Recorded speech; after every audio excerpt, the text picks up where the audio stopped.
हमारे के चिथड़ा उड़ाई लखनऊ में रहे ना दी लोग हमरा के हाथी चले बाजार तो कुत्ता भो के आजा।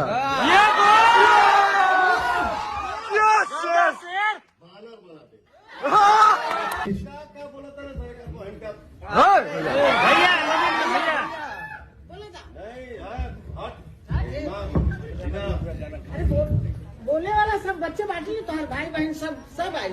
कुकुर कुछ भौंका है सर। तू जवाब देना मैं उचित नहीं समझता। नहीं भैया नहीं, भूख ले जितना भूखेगा वो, लेकिन अगर जवाब एक आई तो घरे खोज के मारा। ये नाम पवन सिंह है, ठीक है।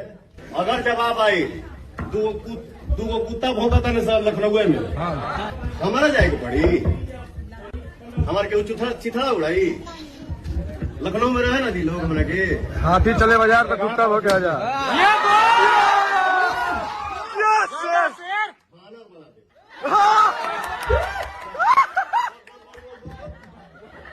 बोला हमारे सर हम लोग के बीच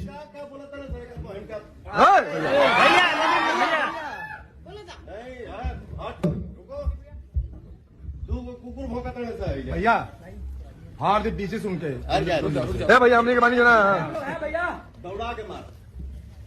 आई एम पवन सिंह। बेटा हमारा शेर है, शेर एकदम।